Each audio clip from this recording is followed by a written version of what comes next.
Hello everyone, how are you doing? Welcome to GG Well Played. And today we will be talking about my most anticipated games of 2017. I don't really have that many. I only have four so far. I think 2017 was kind of a good year for gaming. I don't know.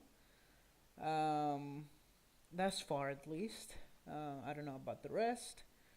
Um, I had some real good experiences with 2017 games, such as Observer, which I just finished recently, with uh, Mass Effect Andromeda.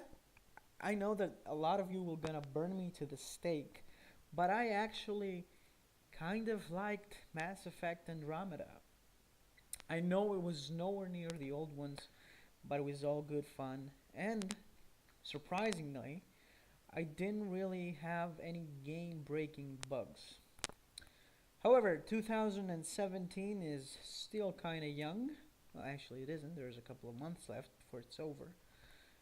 And these games are coming out in a couple of weeks or months, most of them. So, without further ado, let's start with the first one. At number 4 is Assassin's Creed Origins. Now, yes, a lot of you might say, "Oh my God, you're on the hype train for this, and the train is going to derail so fast." And yes, I have this on the back of my head. I know that this game might be garbage. Well, garbage might be disappointing. I'm pretty sure it's going to be at least a decent game at the very least. But Assassin's Creed really left us a bit disappointed with the last few entries, especially Unity was very disappointing. I thought that Unity was going to be the return to the top for the series because it really reminded me of Assassin's Creed 2, only 1,000 times better. I thought that it was going to be basically Assassin's Creed 2 with amazing graphics and a kick ass story. The graphics were great, the story was decent, but the gameplay was so broken. And I understand that. I think that what killed Assassin's Creed Unity was its ambition. It was really ambitious. It had the greatest graphics that even today, even by today's standards, the graphics are amazing. Only few titles have such great graphics. Even today, at 2017, almost 3 years, not almost, 3 years later than the release date of Unity. And we have, um, I particularly was really excited when I first played Syndicate. I really liked it. I thought it was pretty good. It was on my top 3 favorite Assassin's Creed games. I know that this sounds weird, but it was.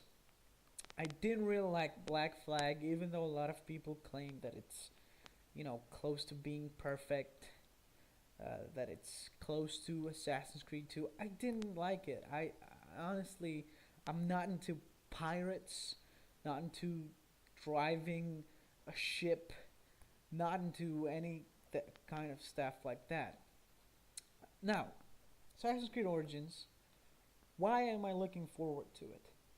Because it's, well, quote unquote, a complete rethink of the series. That's what Ubisoft claimed a few months ago, and that's what they still are saying. Yes, the fundamentals are the same, but the combat has changed. Um, Presumably, the story has changed a bit. It's a prequel to the other games. It's set before Desmond's death, before all that Abstergo shenanigans from Assassin's Creed 2 and Black Flag and everything. It's a not a reboot as much as a prequel. That was my mistake. It's a prequel. I don't know if they're rebooting the series, if that's what they want to do, but they have realized that we're kind of bored of Assassin's Creed, and they said, let's give it a more different feel.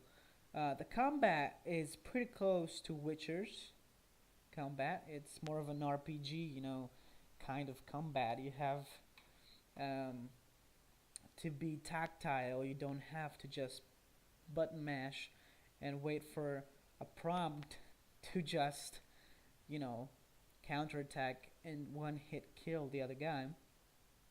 And they also say that the map is as large as Assassin's Creed Black Flag 4. Assassin's Creed 4 Black Flag, I'm sorry. But it's all land. Whereas it was just fucking sea, and all you could see, fuck you a dub. Every single time I decide to make a video, this fucker pops up. But it's, just sea. It was just sea, nothing, just a big open ocean and nothing to see, you know. Hopefully this one is going to be a proper Assassin's Creed.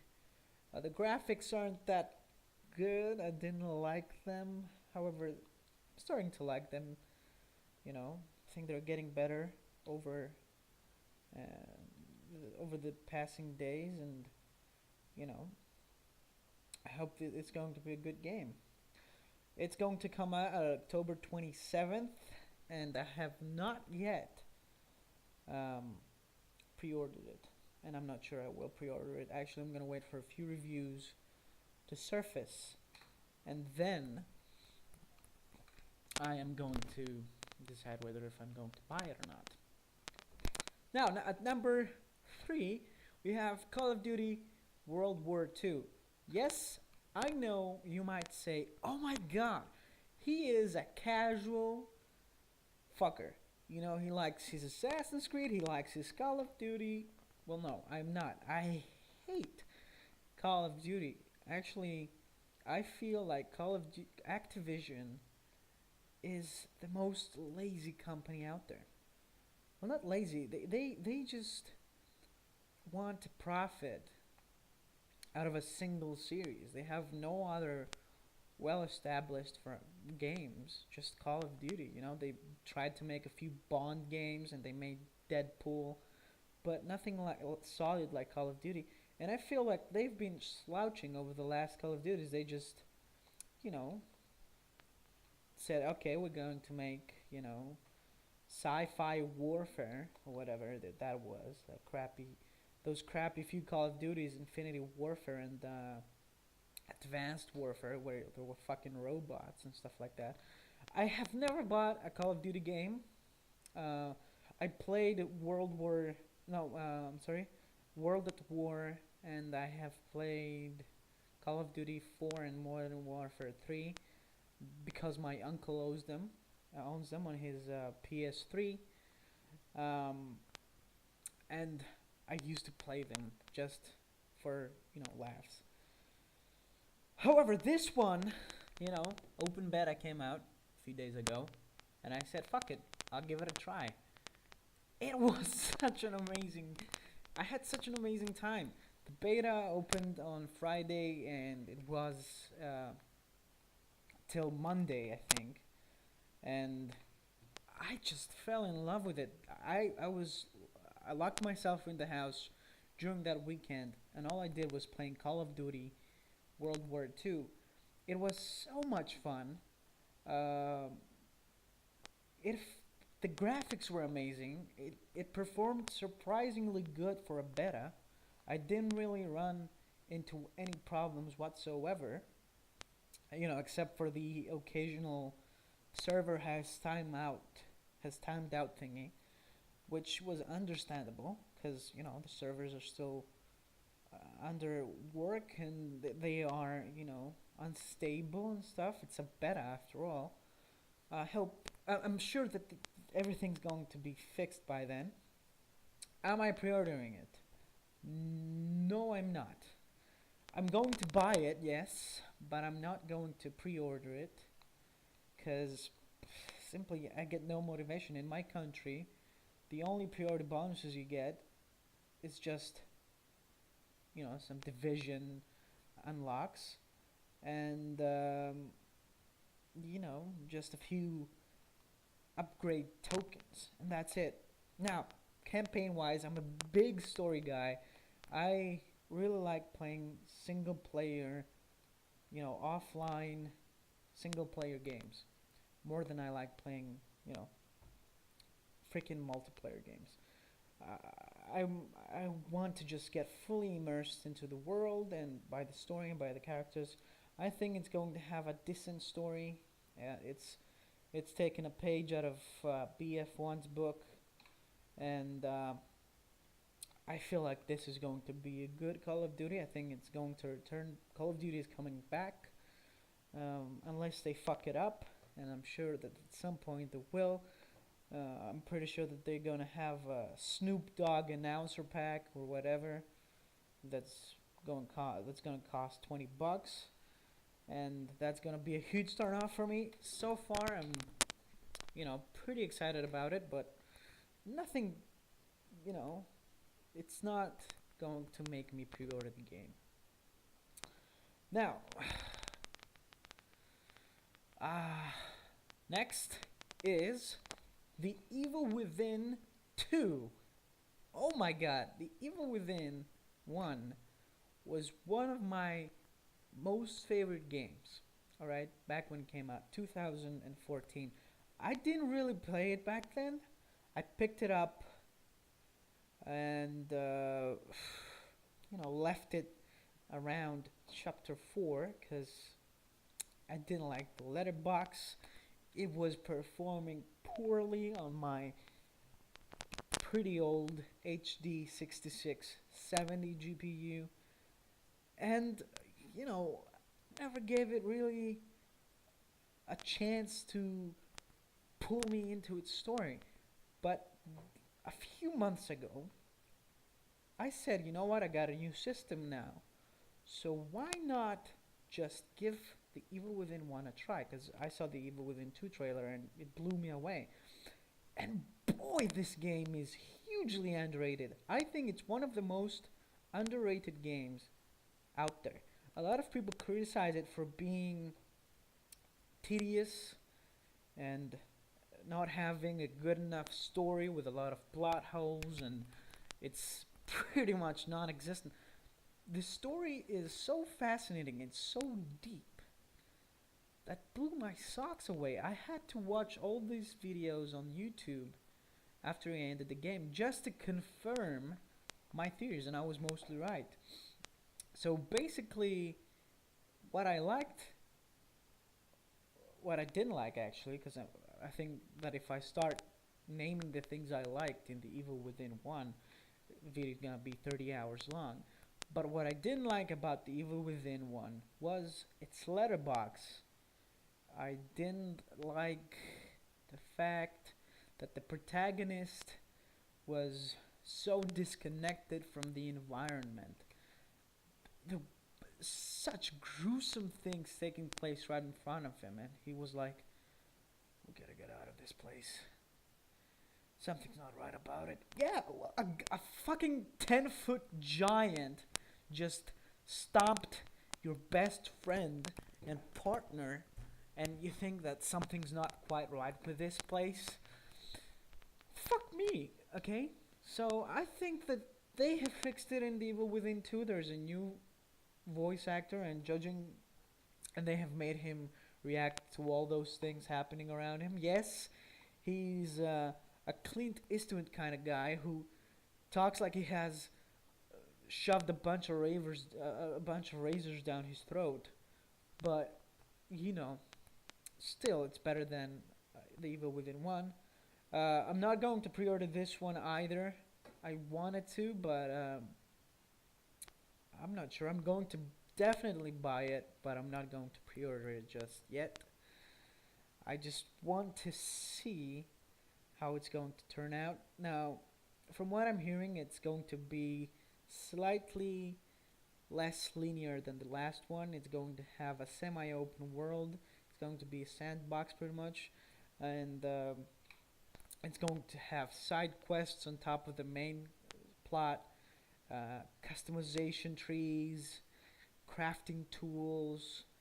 It's going to be amazing. I think it's going to be one of the best games of 2017, and definitely one of the best in the horror genre, survival horror genre. It's amazing. I think it's going to be amazing. Definitely gonna buy it. Definitely going to like it. And last but not least, at number one we have Wolfenstein 2, the new Colossus. Oh my god, it's taking my breath away. It's taking my breath away. Just looking at this trailer is just amazing. You know, the characters, the graphics, the setting. I'm just going to talk about Wolfenstein a lot on this video because this is my favorite franchise. I think Wolfenstein The New Order is my second favorite game of all time after Bioshock Infinite. That tells you how much I like this game. Bioshock was a masterpiece, but this one is a masterpiece as well. But no, I don't think it blew me away just like Bioshock did. However, the characters are amazing. You know, BJ is one of my most favorite protagonists of all time. You know, the game is both tedious and you know, as you can see, you can blow people away. You know, it's really childish, but at the same time is really mature. It takes a very sensitive, you know, subject, you know, a very dark period of our times, and makes it into this, you know, great fun house that you can just get lost into. The world is greatly built. You know, every character has something to say. Oops. Okay, I'm gonna just skip that. Every character has something to say and do, and they feel, you know, they don't feel two dimensional. They feel like they are alive. When I saw the first, you know, trailer at E3, I think, I just thought that I was, you know, catching up with an old pal, see how what he's been up to for the last couple of years. Am I going to buy this game? Definitely. Already Pre-ordered it. Yes. Because it was $60. All right, and I'm gonna get this great gym bag, which I will never use, but I'm just gonna keep it anyway. And I'm going to get access to episode 0, which is going to be pretty amazing. Uh, so that pretty much concludes my list. Don't forget to let me know in your on the comment section what is your most anticipated game of 2017. Don't forget to leave a like and subscribe. I know there's gonna be 5 of you that's gonna watch this, but guess what? That's enough for me. Alright? That's enough for a good old GG Will Played. Until next time, have a good